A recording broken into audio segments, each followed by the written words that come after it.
Tá? Bom, então a gente viu lá em Soft Starter que dava para controlar a partida, né, e a parada do motor. Que a gente conseguia controlar a rampa de aceleração, a gente conseguia controlar, definir lá a tensão inicial, definir o tempo dessa rampa, né?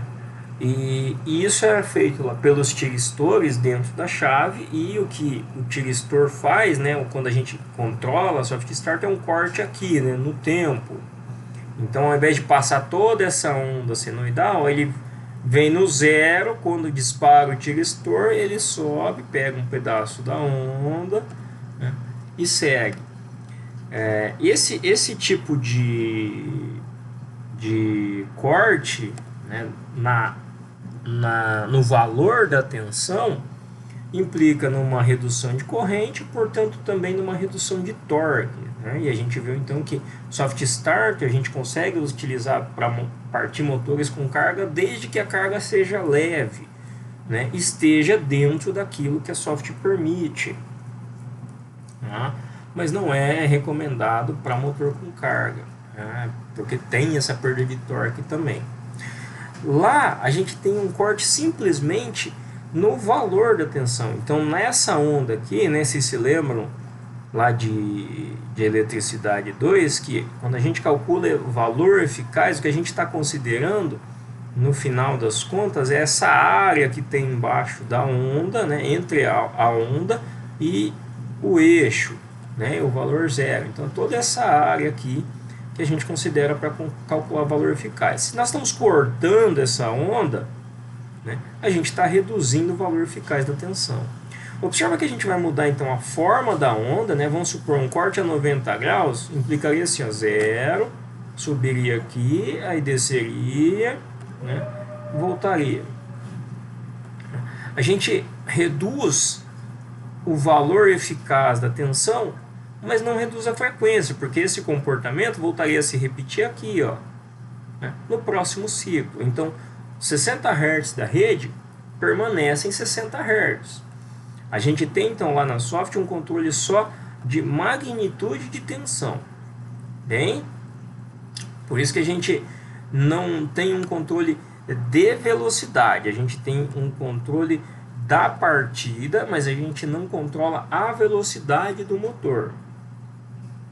Nós vamos definir uma tensão de partida e vamos fazer uma rampa até que ela chegue na tensão nominal.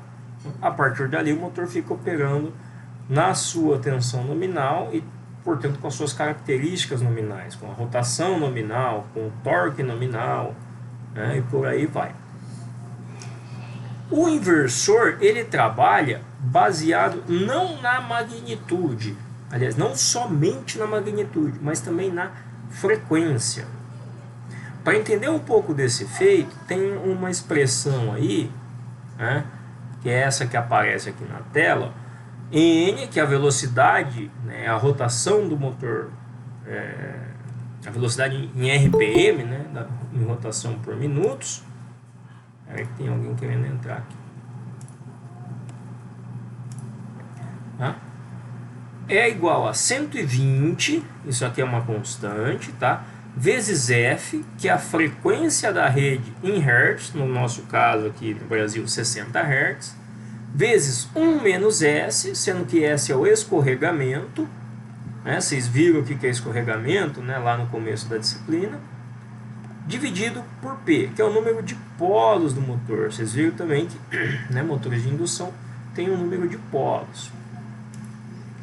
Bom, o que dá para perceber aqui? O número de polos, tomando em consideração um motor comum, o número de polos do motor é fixo. Então o motor vai ter sempre um número par de polos, né? São 2 polos, 4 polos, 6 polos, 8 polos e por aí vai.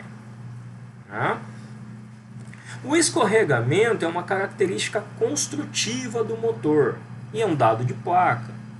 Tá? O que isso significa? Para um motor, por exemplo, de 4 polos, que a rotação nominal dele é de 1800 RPM, se vocês olharem lá na plaquinha, ele não gira 1800, ele gira, sei lá, 1720 RPM.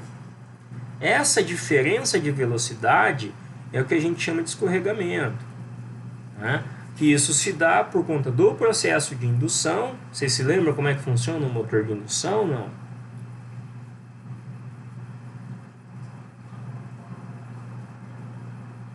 O silêncio diz que sim ou que não.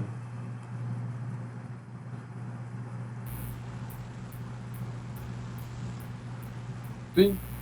Sim.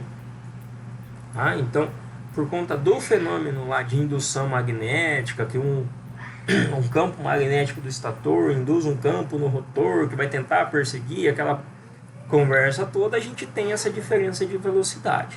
Então, isso aqui é um dado construtivo, é um dado de placa do motor. O número de polos é fixo. Escorregamento é característica construtiva. A gente consegue, então, usando o inversor, trabalhar na frequência, e esse foi a ideia, né, quando desenvolveram o inversor, alterar a frequência da tensão de alimentação do motor para alterar a sua rotação. Se o número de polos é fixo, o escorregamento é fixo, é dado de placa, dá para mexer na frequência. Okay? Qual é o efeito que isso tem? Vamos lá. Então, no material está aqui. Considerar um motor de 4 polos com escorregamento de 0,0278, ou 2,78%, está lá, 120 vezes 60, que é a frequência da rede, vezes 1 menos 0,0278, dividido por 4, que é o número de polos, a gente teria um motor aí girando a 1750 RPM. Bem, então isso em condições nominais. Se a gente mexer na frequência, e aí ele dá um exemplo aqui, ao invés de 60 Hz, o que aconteceria se a gente alimentasse o motor com uma tensão em 30 Hz? Escorregamento não muda, número de polos não muda e a velocidade cai. Cai proporcionalmente à frequência. Se a gente aumentar essa frequência, por exemplo, 90 Hz, essa velocidade aumenta. Então eu passo a acelerar o meu motor. Por quê? O comportamento que a gente vai ter, aqui é a 60 Hz, aqui a 30, então observe que a gente tem uma frequência menor e, portanto, menos ciclos por segundo. Isso significa, então, que o campo girante do motor, ao invés dele dar 60 voltas por segundo no estator, ele vai dar 30. Ele está mais lento. Por isso que o motor, como a ideia é que o campo magnético induzido no rotor persiga o campo do estator, se o do estator está mais lento, o do rotor também vai estar mais lento.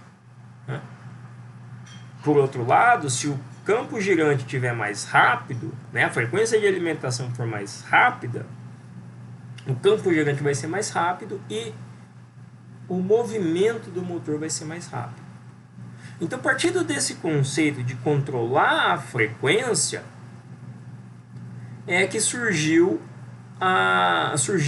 os primeiros inversores. Então, basicamente, a ideia do inversor é o que está nesse diagrama. Quando a gente fala aqui inversor, não sei se vocês se vocês se lembram dessa classificação lá de eletrônica industrial, a gente tem circuitos retificadores que transformam corrente alternada em corrente contínua, é isso?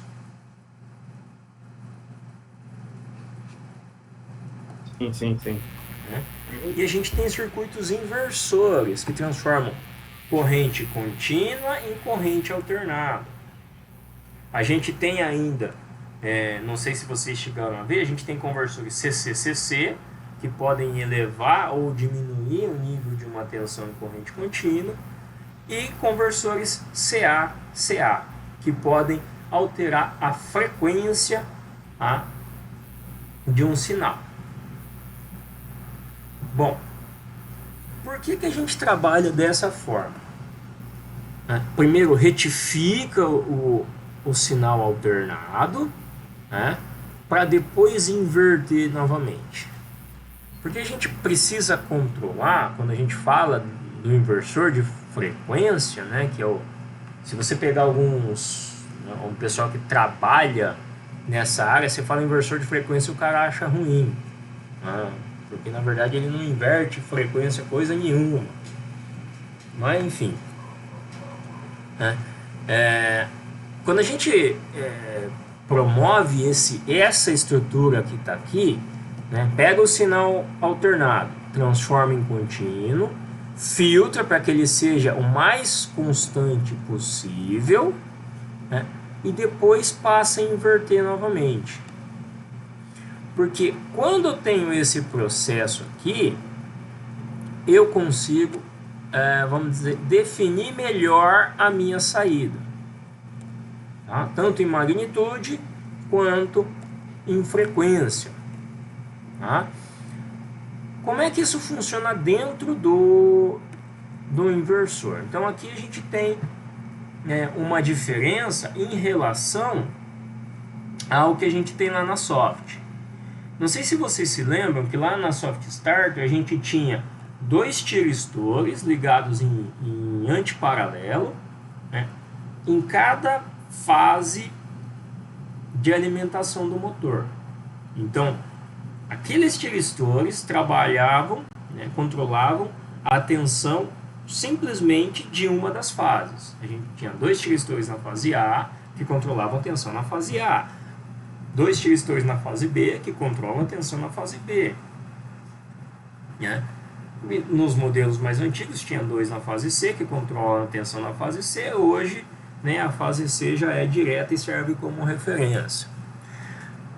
No inversor não é essa estrutura que a gente tem. Se vocês olharem aí no diagrama, a gente tem na verdade uma estrutura em ponte trifásica. Vocês chegaram a ver a estrutura em ponte trifásica lá em eletrônica industrial, né?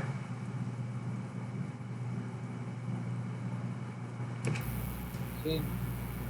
Eu não tô lembrado muito não, fonte de fase. Não, em ponte trifásica. Ponte trifásica. Isso. Ah, sim. Sim. Tá? Então é essa estrutura que a gente tem. Porque cada duas chaves aqui, ó, cada dois semicondutores vão gerar o sinal para uma das fases. E aí a gente faz o chaveamento deles defasados no tempo. Tá? Então dependendo da combinação de chaves que a gente tem aqui, ó, é um sinal que nós vamos colocar, né, em cada enrolamento do motor. Então só para a gente entender, ó, a gente tem aqui o enrolamento U ligado na primeira perninha, o enrolamento V ligado na segunda perninha e o enrolamento W ligado na terceira perninha da nossa estrutura em ponte. Tá? De acordo com a condição dos IGBTs, né, ele está explicando aqui que em geral se utilizam IGBTs, que vocês devem ter estudado também lá em eletrônica industrial. Então, de acordo com a posição dessas chaves, é um sinal que a gente vai ter lá aplicado a cada enrolamento do motor.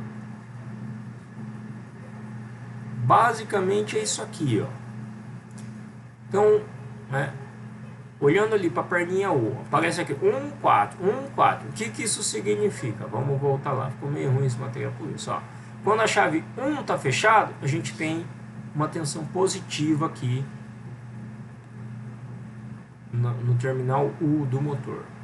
Quando a chave 4 está fechada, a gente tem uma tensão negativa, ó, no terminal do motor. Tá? Então é isso que está representado aqui. A partir dessa combinação, nós conseguimos ver, por exemplo, né, entre as fases, por exemplo, U e V, né, eu tenho aqui positivo e aqui negativo. Então, isso aqui menos isso aqui, considerando que todas têm a mesma magnitude, dá 2 vezes aquilo. Eu vou ter um sinal positivo, né?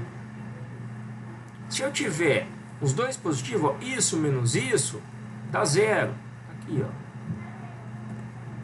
Se eu tiver isso aqui negativo, isso aqui positivo, né, vai dar negativo.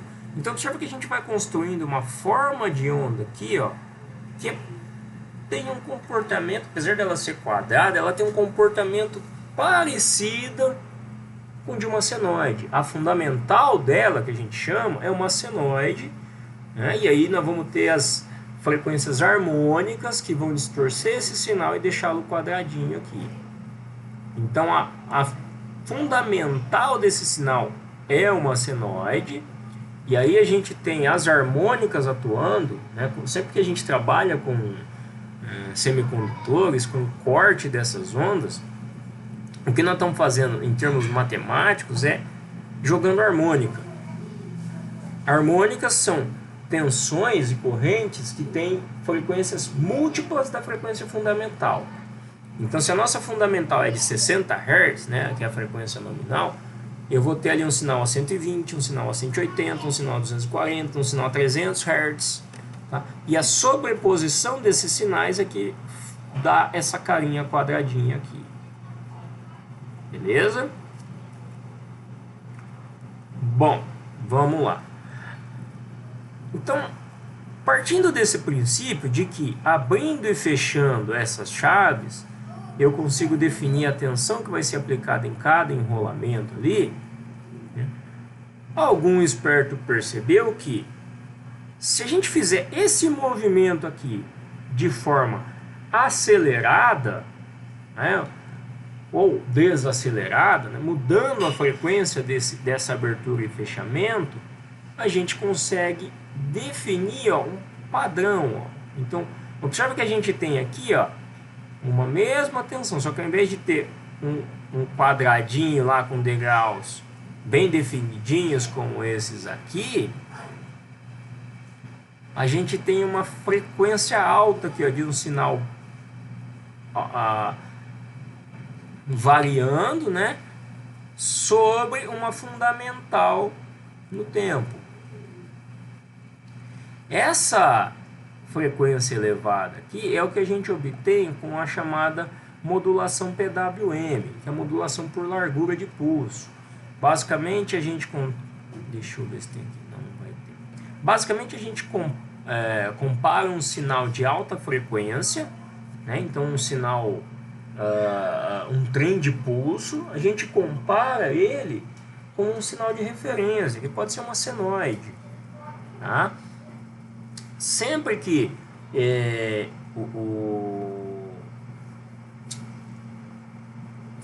a senoide for maior do que esse trem de pulso, a gente tem o sinal passando, senão não tem. E aí nós vamos gerar algo desse tipo aqui. Isso daqui, né, quando a gente compõe todas as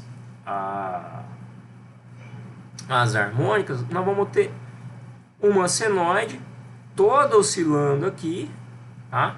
Então essas oscilações que aparecem aqui sobre o sinal senoidal são em função do chaveamento, mas observa que a gente tem aqui, né, uma forma de onda basicamente senoidal. Então, com esse controle de chaveamento, observa aqui, né, nós vamos pegar esse comportamento e vamos encurtar ele no tempo. Ou seja, ao invés de fazer isso aqui num ciclo de 60 vezes por segundo, nós vamos fazer isso aqui, sei lá, a 100 vezes por segundo, ou a 20 vezes por segundo. Tá?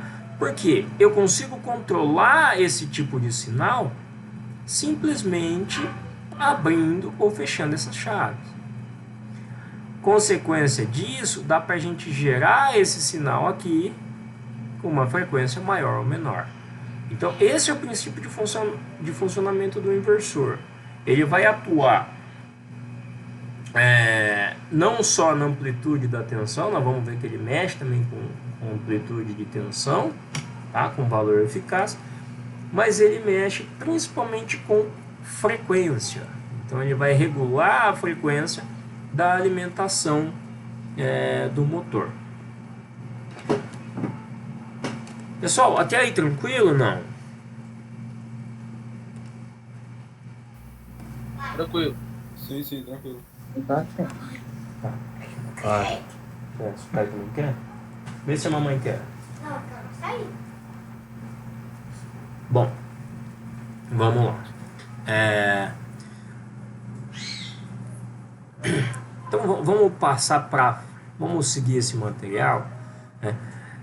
Então, no inversor, a gente tem duas formas de fazer esse controle. Duas formas assim, de parametrizar e de definir as relações que vão aparecer aqui. Né? A primeira forma delas é o que a gente chama de controle escalar, em que a relação entre tensão e corrente é constante. O que isso significa? Se eu aumentar aqui o valor da minha tensão, eu aumento a frequência. Aliás, aumento o período. Né? Porque a ideia de manter essa relação V por F, a frequência, perdão, não é período, eu olhei para uma coisa e falei outra. Né? Então, aumentou a tensão, a gente aumenta a frequência, para manter essa relação constante. Isso vai garantir um torque constante para o motor. Tá? Então, ao invés da gente simplesmente trabalhar com amplitude de tensão, como acontece lá com a soft, a gente trabalha junto à frequência.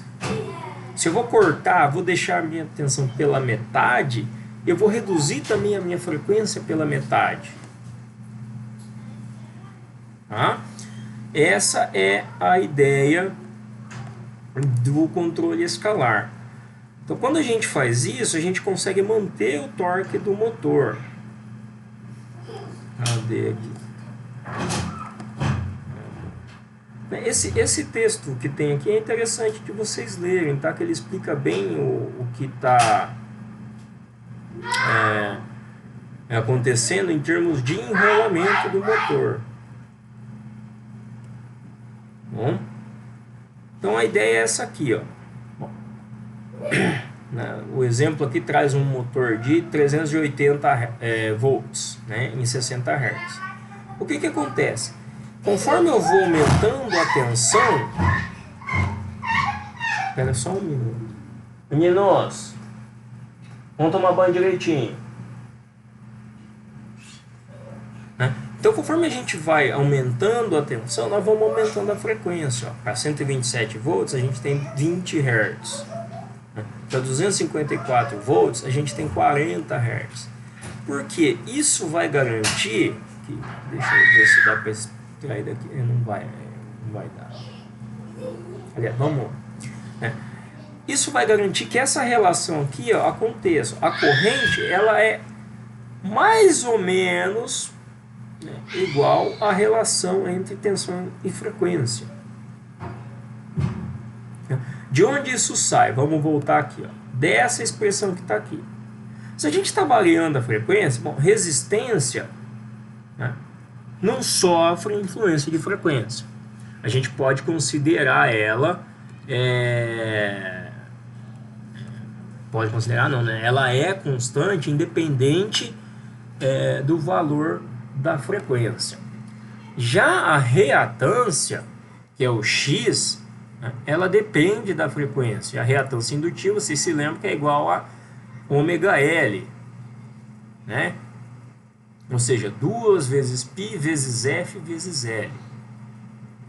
Então observa que variar a frequência vai mudar a reatância, tá? O X que a gente tem aqui. Em geral, o valor da resistência ele é bem menor do que o valor da reatância, já que a reatância, né, o X, ele depende do valor da frequência. Quanto maior a frequência, maior o valor de X. Então a gente pode fazer uma aproximação aqui e desprezar o valor da resistência. O que vai sobrar para a gente aqui é que a corrente é igual a V sobre XL ao quadrado dentro da raiz. Se ele está dentro da raiz está elevado ao quadrado, a gente vai ter basicamente ali uma relação entre tensão e a reatância. Como a única grandeza que pode variar a reatância é a frequência, então a gente tem que a corrente ela vai ser proporcional à relação entre tensão e frequência. Observe que isso vale para determinadas frequências, tá? Para frequências muito baixas, isso não vai valer, porque se a gente diminui muito a frequência, o valor da reatância diminui muito e aí já não se torna uma boa aproximação simplesmente desprezar a resistência, tá? Por isso que a gente chega nessa condição. Então o que acontece? Se a gente conseguir controlar a relação entre tensão e frequência, a gente garante, né, que o motor vai estar consumindo a sua corrente nominal. Se ele consome a corrente nominal e o torque é proporcional à corrente, observe então que controlar essa relação faz com que não ocorra redução de torque. Bom, se não tem redução de torque, significa então que a gente pode usar o inversor para partir motor com carga. Beleza? Tá? Então, essa é a ideia. Observe que a partir de uma determinada frequência, né, no caso que é a frequência nominal de 60 Hz, a partir de uma determinada frequência, isso já não vai acontecer. Né? Eu já não vou mais... Eu posso até aumentar a frequência do motor e acelerar esse motor, mas eu não vou aumentar a tensão. Porque o isolamento do motor ele é projetado para suportar um nível de tensão. Então eu não posso aplicar nele uma tensão maior do que aquela especificada. Se eu começo a aumentar a frequência e não aumento a tensão de forma proporcional, olha só, o que vai acontecer olhando para essa equação aqui? Estou aumentando a frequência e a tensão continua a mesma. O que vai acontecer com a corrente? Ela vai aumentar, vai diminuir, vai ficar igual. Ela vai ficar igual? Será? Se a corrente é igual a V sobre F, a gente está aumentando o F, mas está mantendo V constante, Vai diminuir. a corrente vai diminuir. Se a corrente diminui, o que acontece com o torque? Também diminui? Também diminui. Aí a gente entra no que é chamado de região de enfraquecimento de campo. Então observa que o inversor ele permite sim a gente controlar torque e velocidade do motor dentro da faixa de frequência que vai até a frequência nominal do motor. Acima disso eu controlo velocidade, mas eu perco o controle de torque, porque eu passo a ter um enfraquecimento de campo. Eu não vou mais conseguir manter a corrente. Beleza? Então ele serve para fazer esse controle dentro da faixa de frequência que vai até a frequência nominal do motor. A partir dali, a gente pode até controlar a velocidade, mas não tem mais controle de torque. Tranquilo?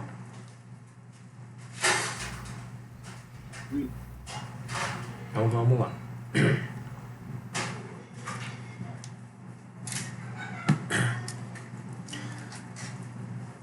Bom,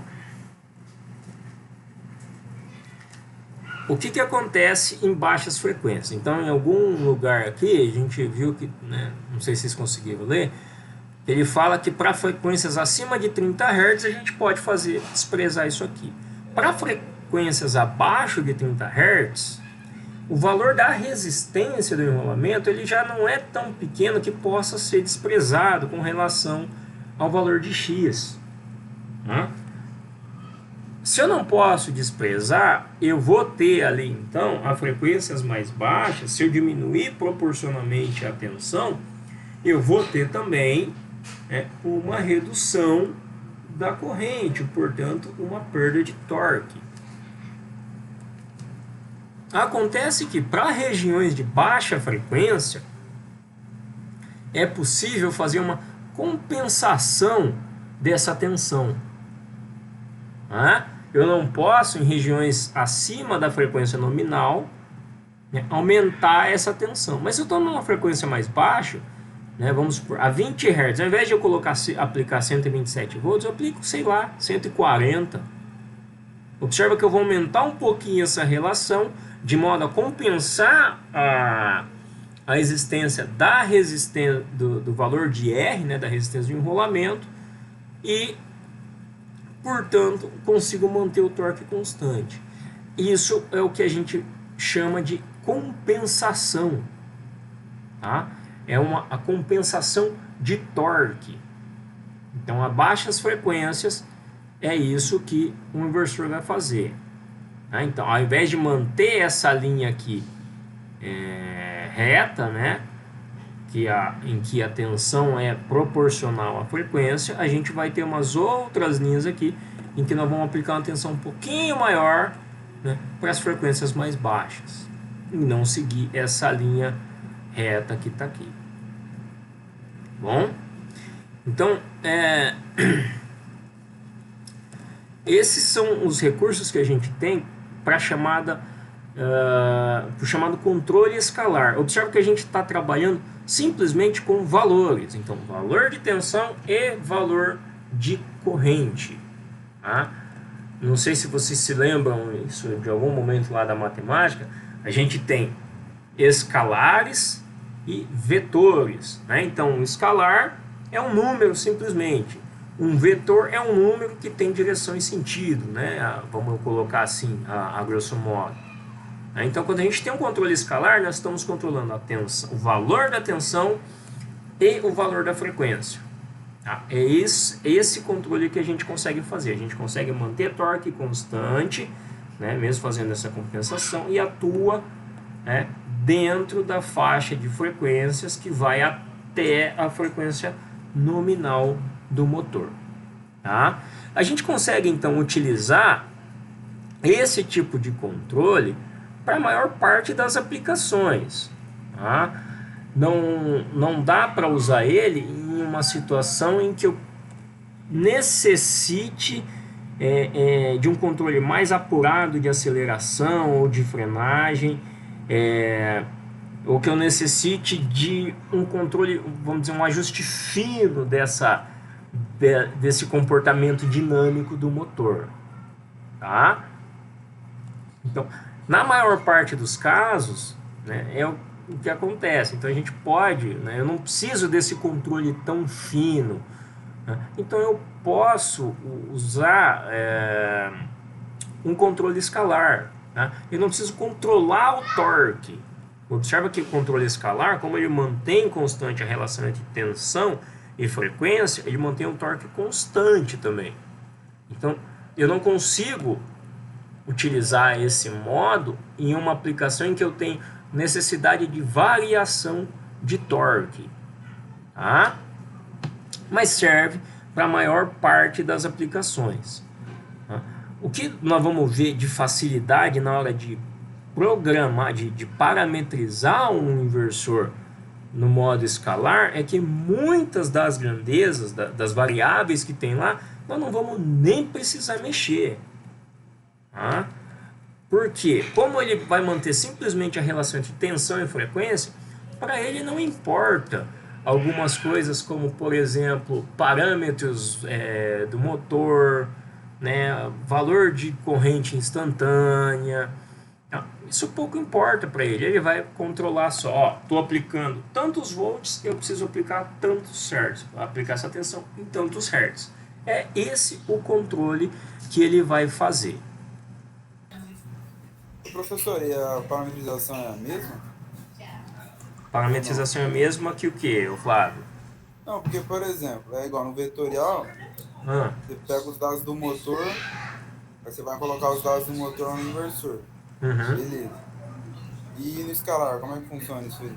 Eu nunca fiz ainda no escalar. Não, no escalar você nem precisa fazer isso. Nem Tá? precisa fazer isso. O vetorial, um controle vetorial, nós já vamos ver, ele tem mais parâmetros que precisam ser definidos. Sim, sim. Tá? Vamos lá. Então, né, a outra forma que a gente tem de fazer o controle do inversor é o chamado controle vetorial. E aí a gente aplica em situações em que é necessário um controle preciso de velocidade, um controle de torque, tá? Bom, a vantagem do controle vetorial, além da precisão, né, que a gente consegue definir faixas de operação aí para o inversor, né? Só que isso, lógico que nem todos os inversores, não sei os mais modernos agora, mas nem todos os inversores têm esse tipo de controle, tá? E os inversores que têm o controle vetorial, eles obviamente são mais caros. Porque a gente consegue controlar o torque, né? Então eu não tenho um torque constante, só mantido pela relação tensão-frequência. Eu posso ajustar esse torque. Por mais que no modo escalar a gente tenha um modo lá de compensação de torque, né? Ele vai compensar dentro dos limites da chave. No modo vetorial, a gente vai conseguir definir, de acordo com os parâmetros que nós fomos ajustando, nós vamos conseguir definir o torque que a gente precisa ter na partida. Tá?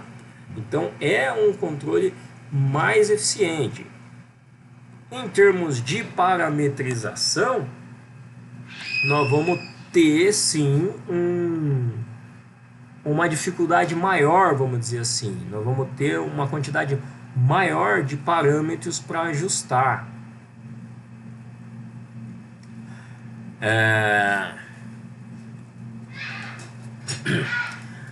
Como é que o inversor vai fazer esse controle? Então, existem alguns, em geral, os inversores que têm controle vetorial, mas que são mais simples, eles trabalham com controle vetorial que é chamado de sensorless, que é sem sensor. Então ele vai calcular, ele vai estimar a corrente que está sendo fornecida para o motor. E em cima dessa corrente estimada é que ele vai fazer o seu controle. Existem modelos de inversores que permitem o sensoriamento. E aí esses têm então um controle ainda mais preciso. Não preciso dizer que são mais caros, né? Porque eles vão realmente medir lá o torque no motor, eles vão medir a corrente em cima dos valores reais dessas grandezas, é que vão ir ajustando o disparo dos semicondutores. Tá? Então tem aí uma explicação, né, sobre o porquê que esses inversores nesse controle é chamado de vetorial. Então vamos lá. A corrente que circula no bobinado estatórico, ou seja, no enrolamento do estator, pode ser separada em duas componentes: a corrente de magnetização e a corrente de torque. A gente não chega. Vocês não chegaram a ver circuito equivalente de motor, né?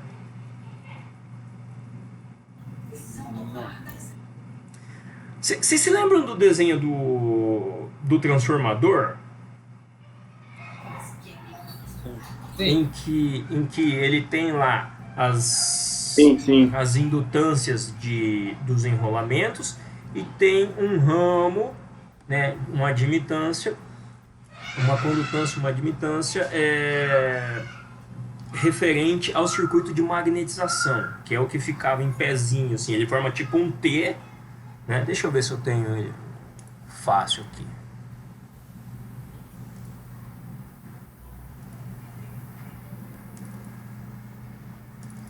Deixa eu ver.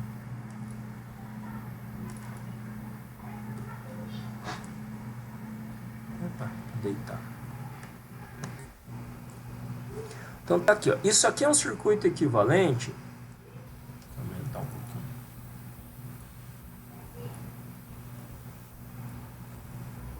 Dá pra ver aí, não? Esse é o circuito equivalente de um motor de indução. Então aqui R1 e X1 representam as resistências e reatâncias dos enrolamentos. Tá? E GC e BM representam a condutância e a susceptância do circuito magnético.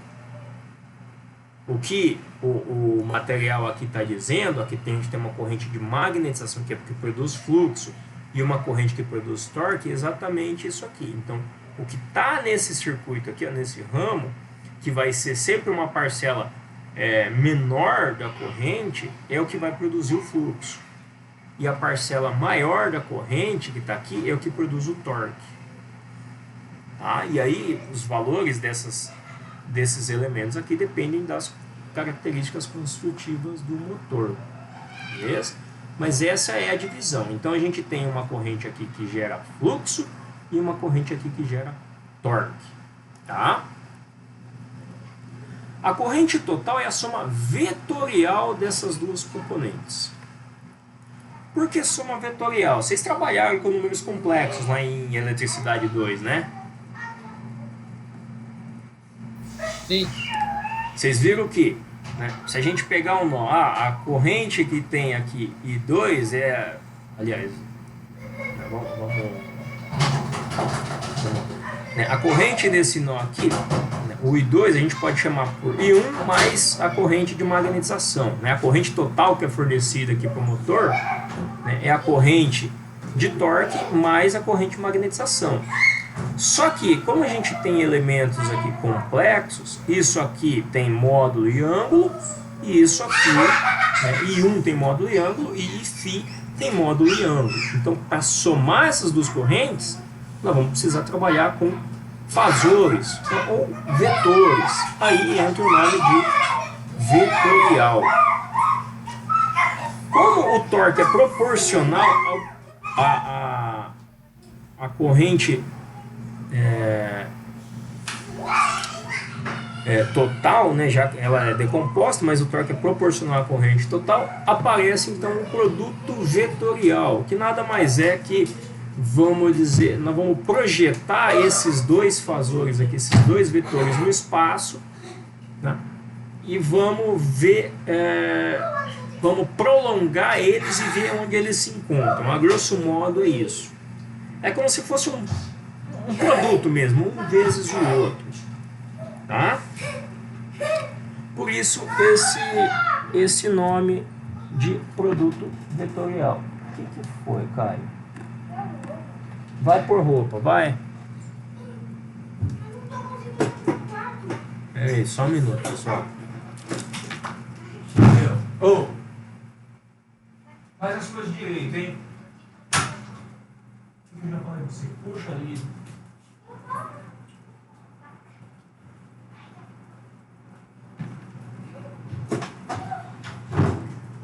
Caralho, a molecada é foda. Ai.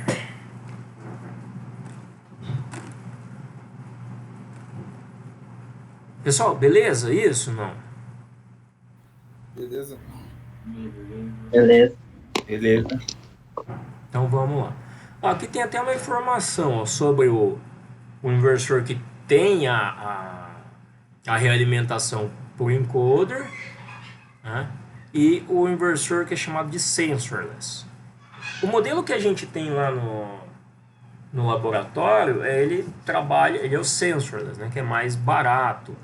Né? Observa que a gente consegue regular a velocidade, tem aí uma exatidão de 0,1%, que é bastante, né, exato, né, mas se a gente comparar com o modelo que tem um encoder, já não fica tão bom assim, né, é 10 vezes mais. Né, que é aquela coisa, ele tem a capacidade de ler as informações reais e fazer então o controle. Né. Olha lá, o torque de partida, o torque máximo, ele consegue um controle maior do que os sensorless, né? Regulação de torque, ó. Se a gente tem um sensorless, não tem regulação de torque. No modelo com encoder, a gente tem uma regulação de 5%. Tá? Então, a variação, vamos dizer assim, que o torque, né, entre o torque ajustado e o torque real seria aí de 5%. Tá? Então, essas são as características da utilização de um inversor. Aqui tem uma curva que ela ilustra a relação de torque-velocidade, né, do motor usando um inversor. Tá? Deixa eu ver se é isso mesmo aqui.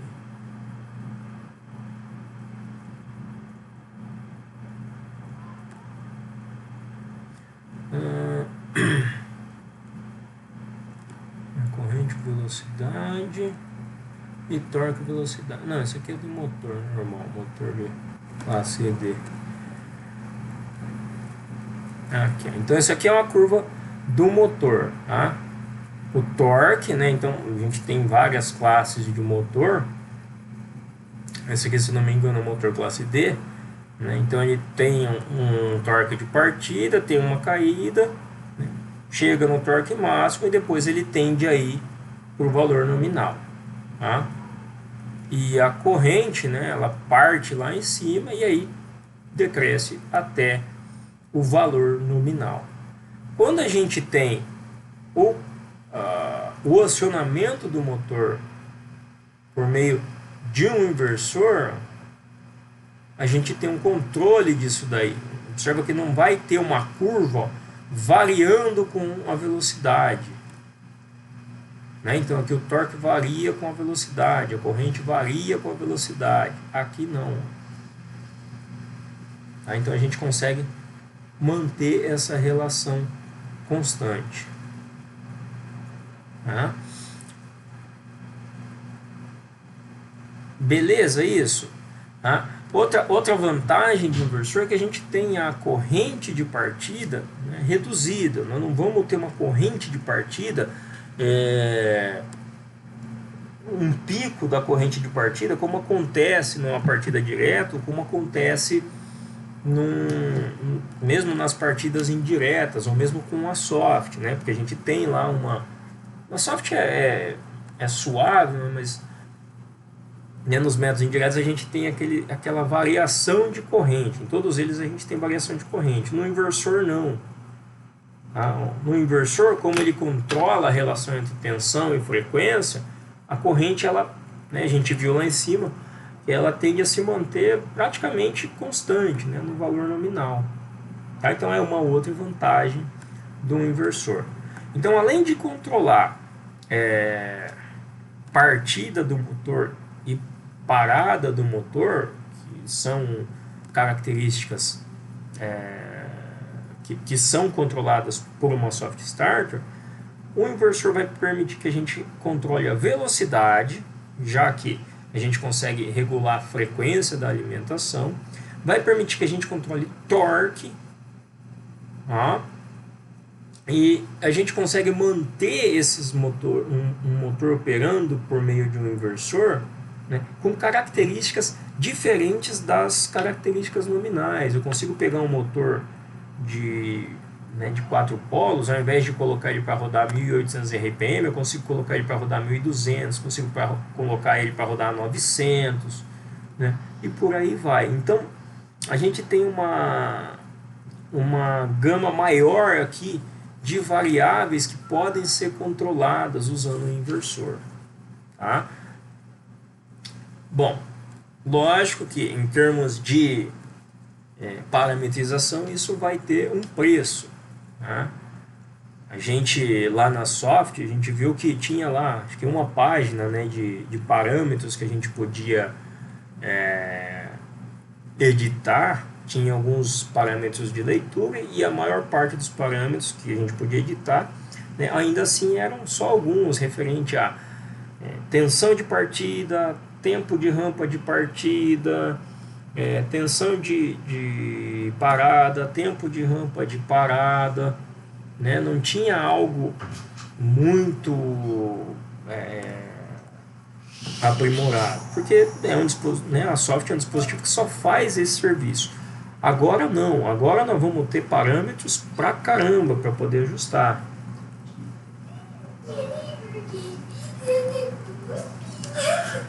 Então aqui, né, nós vamos seguir olhando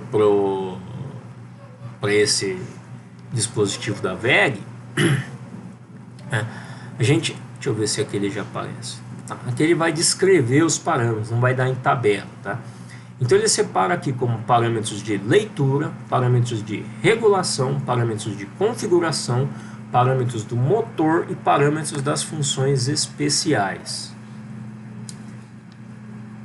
Olha só a quantidade de grupos de parâmetros que a gente tem.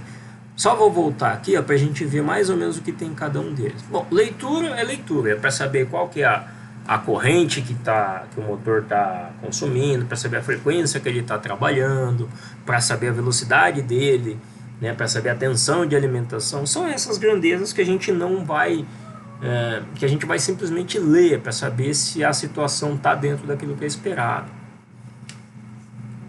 Os parâmetros de regulação, então, são os ajustes das curvas, tá? Então, as rampas de aceleração e desaceleração e a relação de tensão e frequência. Tá? Nós vamos ver que a relação de tensão e frequência, ela pode ser linear, ela pode ser quadrática, então ele dá uma série de características aqui para a gente configurar. Tá? Os parâmetros de configuração: frenagem, rampa de aceleração e frenagem, rejeição de frequências críticas. O que isso significa? Se a gente vai colocar o motor para funcionar em uma velocidade diferente da nominal, a gente tem que saber se dentro desse espaço de frequências em que ele vai transitar existe alguma frequência que é chamada de crítica, que pode ocasionar problemas de ressonância. Todo mundo sabe o que é ressonância, não?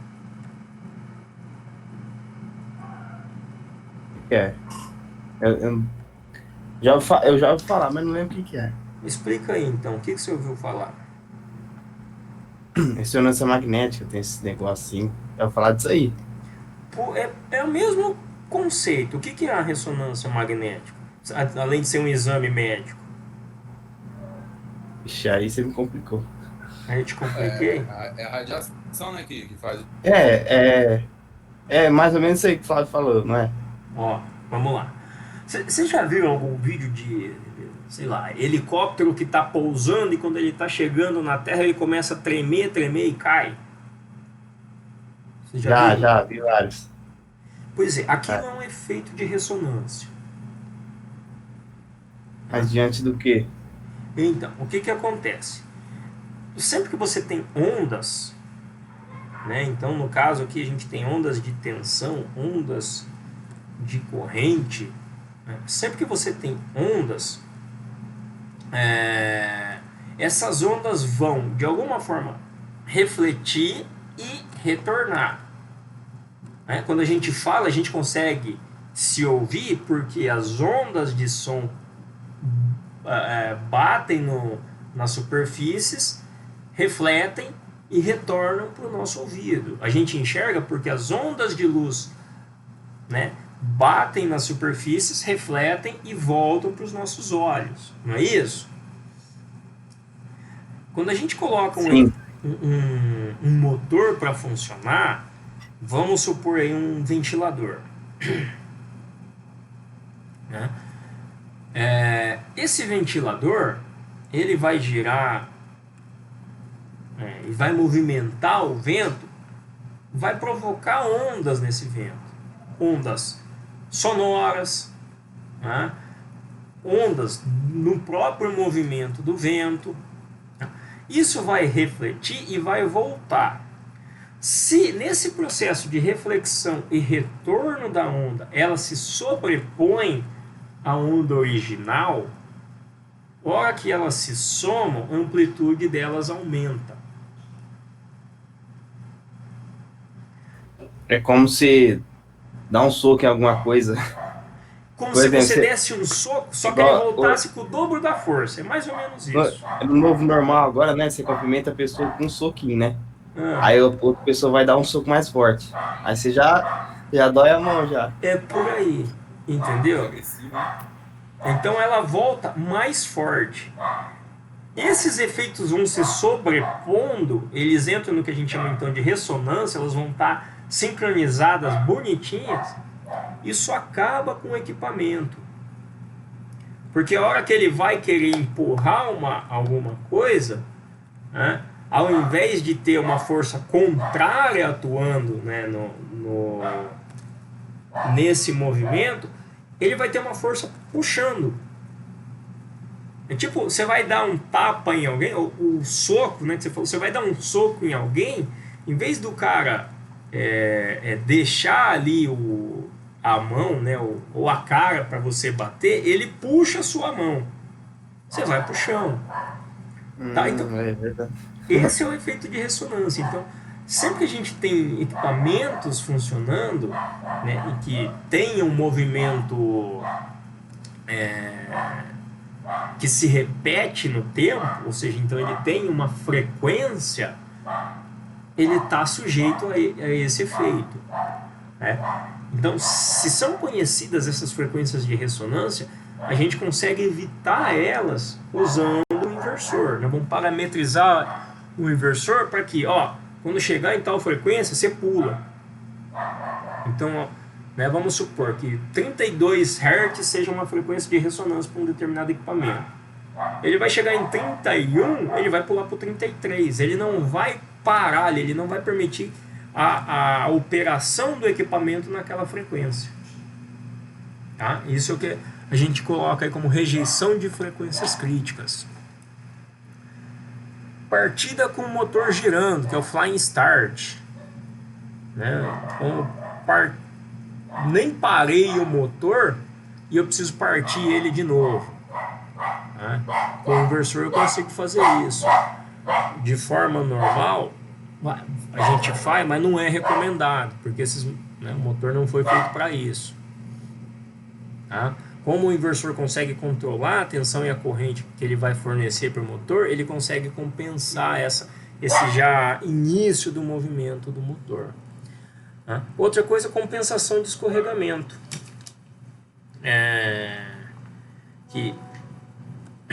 Que ao invés da gente deixar o motor girando a uma velocidade abaixo da nominal, abaixo da velocidade síncrona,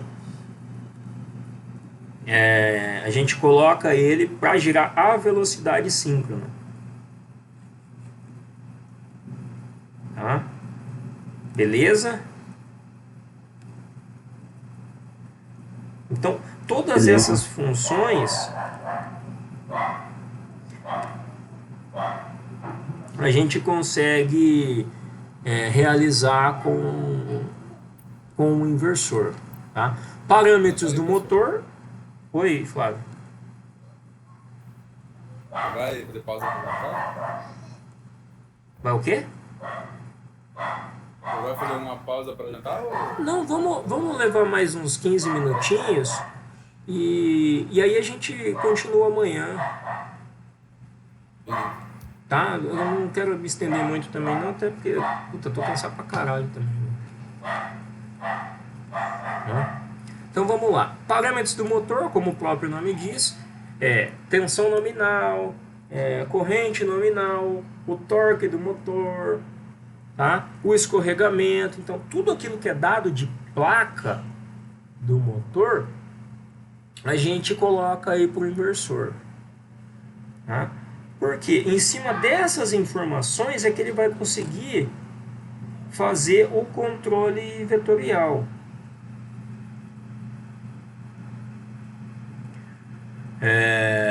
Sem essas informações ele não consegue calcular, por exemplo, a corrente que o motor está consumindo.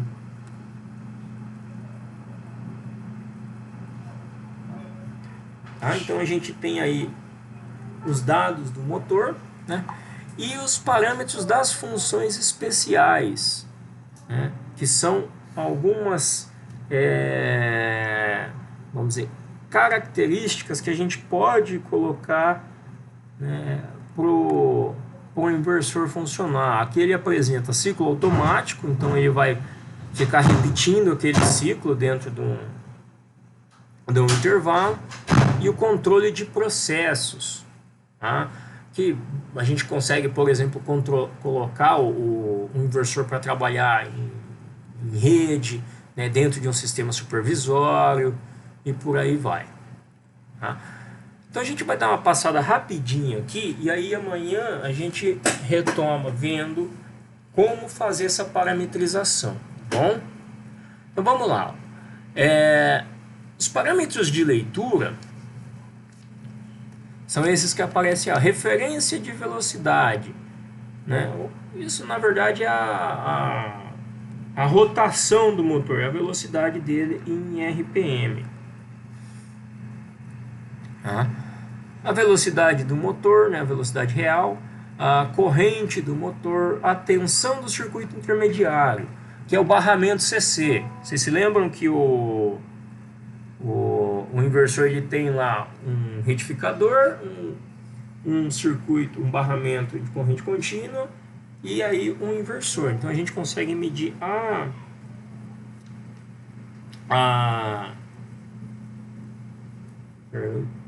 tensão nesse barramento.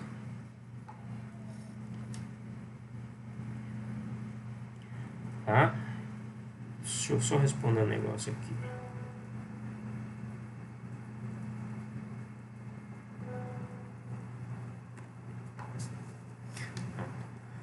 A frequência que está sendo aplicada ao motor, o estado do inversor, né? Se ele está funcionando, se ele está pronto para funcionar, e o torque. Então esses são os parâmetros que a gente consegue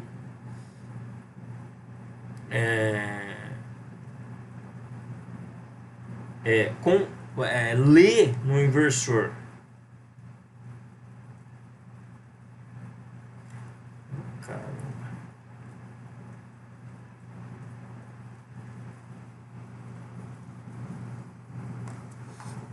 Vamos lá.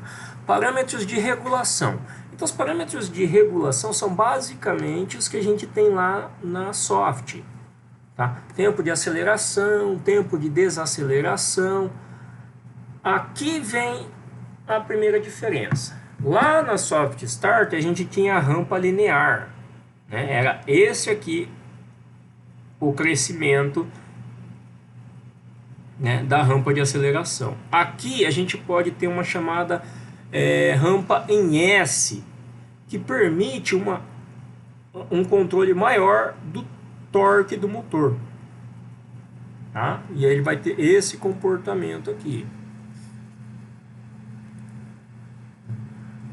A gente tem também no inversor essa função chamada de multispeed, que é quando a gente consegue colocar o motor para funcionar em diferentes velocidades discretas. Então, dentro lá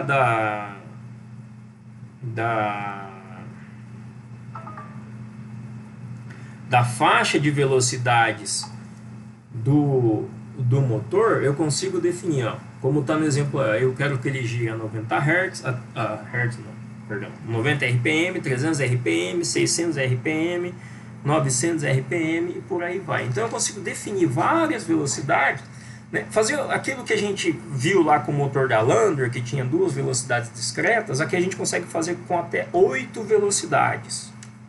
Tá? Tudo isso nós vamos ajustar lá essas velocidades, né, na parametrização, e qual velocidade vai ser usada vai depender de uma combinação das entradas digitais do inversor.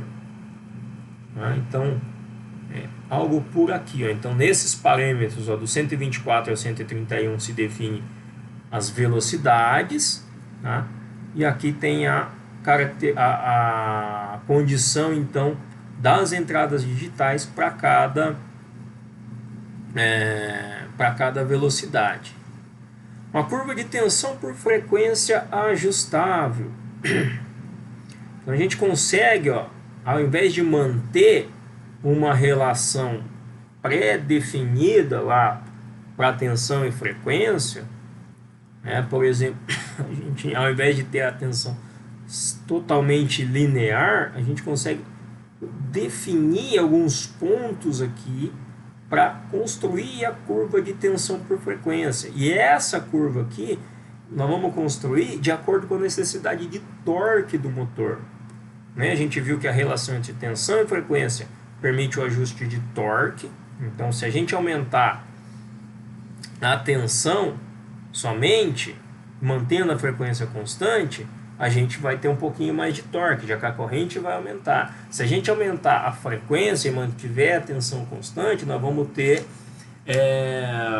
mais velocidade, só que menos torque, já que a corrente vai diminuir. Tá? Então, a gente consegue ajustar essa curva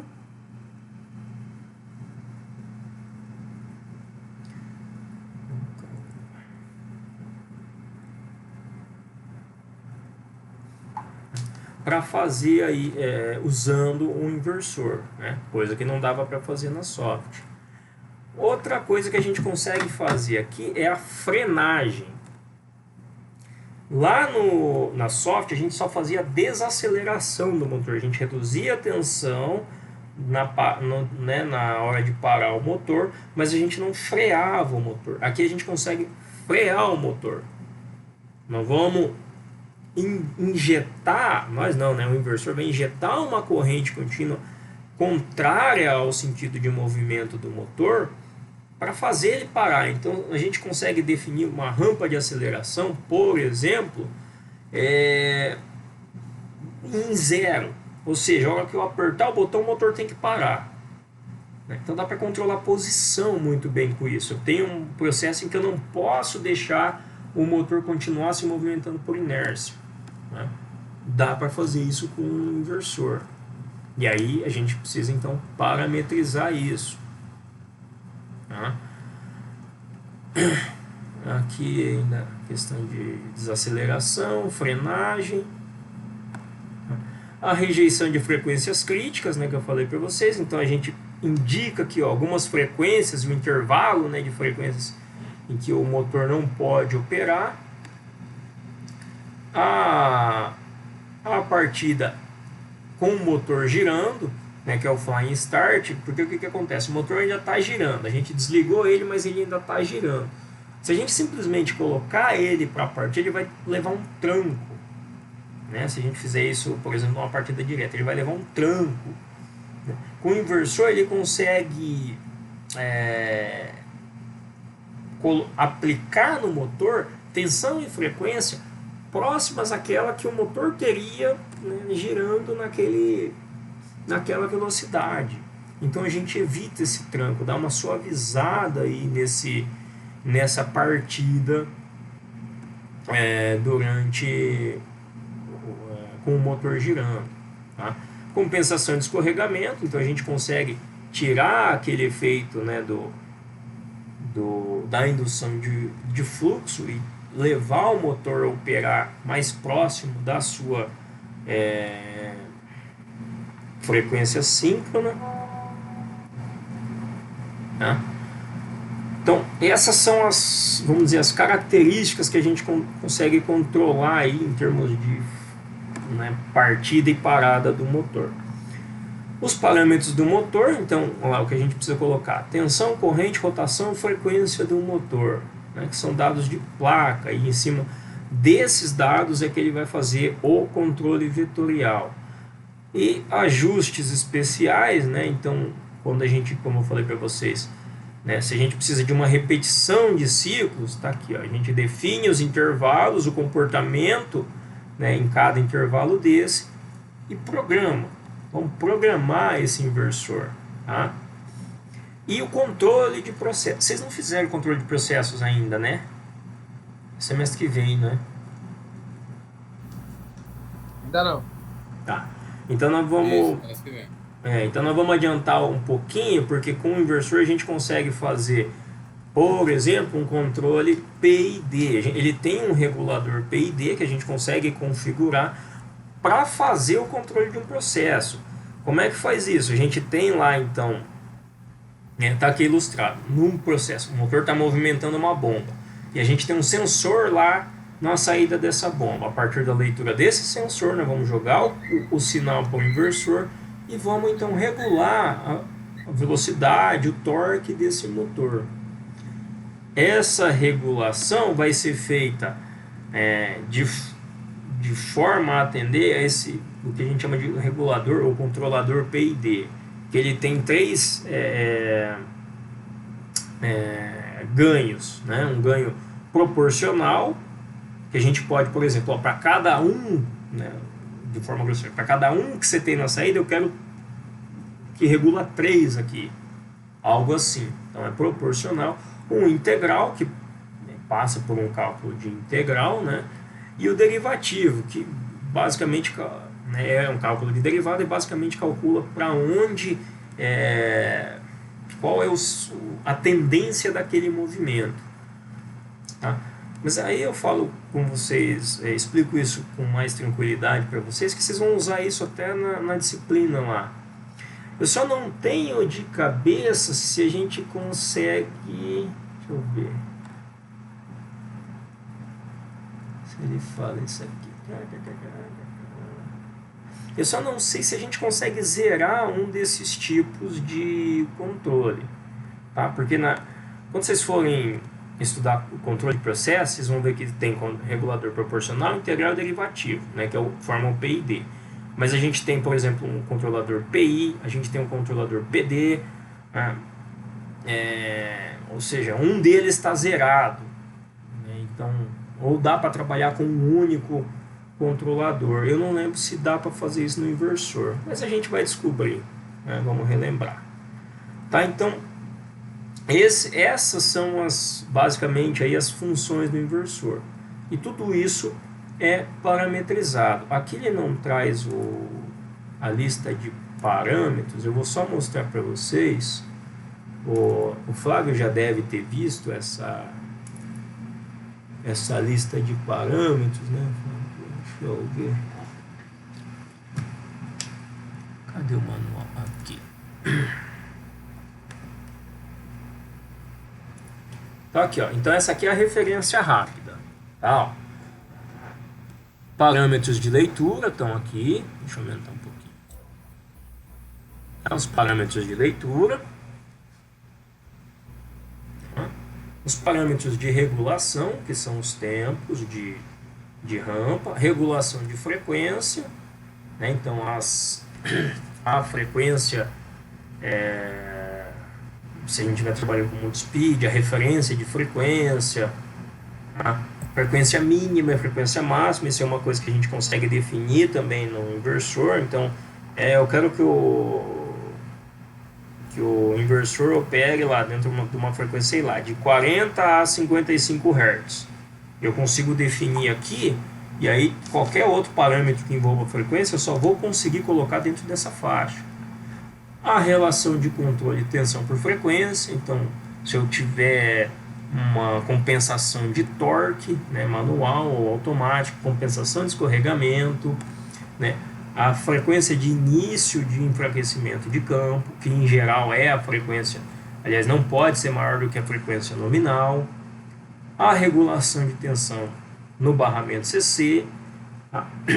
Alguns parâmetros que ele usa para proteção, né, como corrente de sobrecarga, limitação de corrente, aí a gente define múltiplos da corrente nominal, controle de fluxo, tá? Aí vem parâmetros de configuração. Se a gente vai fazer um controle linear, quadrático, né, os dois são escalares, ou vetorial sensorless. Se a gente vai usar alguma função especial, né, no caso aqui o regulador PID. Aqui só o parâmetro que vai mostrar, a gente cópia. Início da redução da frequência de chaveamento. O que acontece? O chaveamento dos semicondutores vai obedecer um sinal de alta frequência, tá? Que é para estabelecer o PWM. Então a gente pode definir um valor de frequência que a partir dali você já não precisa de um ajuste tão fino, né, dessa frequência de chaveamento. Seleção de referência, como tem na soft. Observa que aqui a diferença é que a gente tem mais fontes, né? Então, ó, por exemplo, referência de velocidade pode ser pelas teclas que a gente tem na HMI, pode ser por uma entrada analógica, né? Pode ser por um potenciômetro eletrônico, pode ser por uma entrada serial, pode ser pelo multispeed, pode ser por uma soma das entradas analógicas.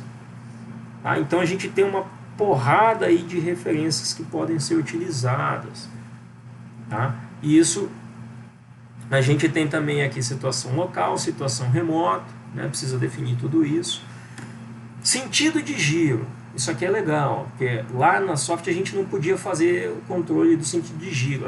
Aqui a gente pode definir se ele vai girar em sentido horário, anti-horário, ou se quem vai definir o sentido são os comandos que a gente vai colocar lá nas entradas ou na IHM. Né? Então, o que tipo de sinal que a gente vai ter nas entradas analógicas? Observe que aqui a gente tem duas entradas analógicas. Uma delas pode ser configurada como entrada digital. Tá? A gente tem saídas analógicas. A gente tem aqui 4 entradas digitais. Né?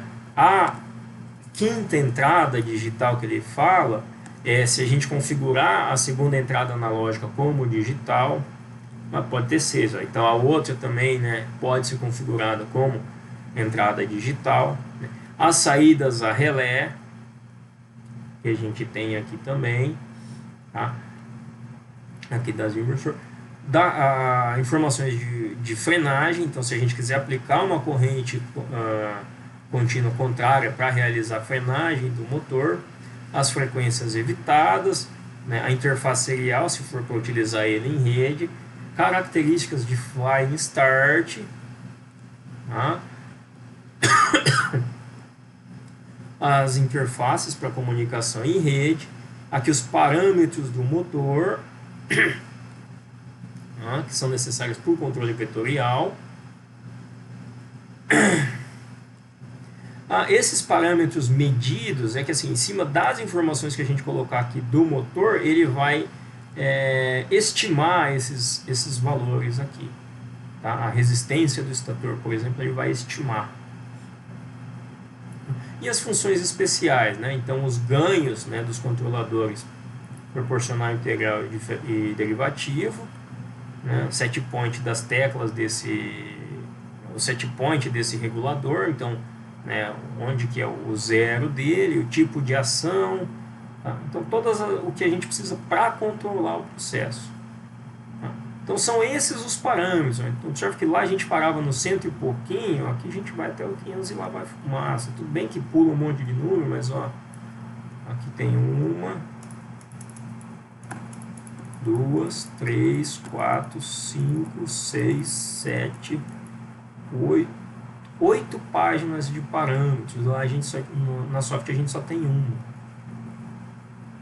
Tá? Então tem tudo isso para a gente configurar. Beleza? Vai dar trabalho? Vai, mas vai ser legal. Pessoal, tranquilo isso? Deu para ter uma noção do que é a do que é o inversor, como é que isso funciona, o que ele pode fazer, aliás? Sim. Deu até para lembrar um pouquinho. Deu até para lembrar um pouquinho? Tá? Então, você já trabalhou com isso, Carlos?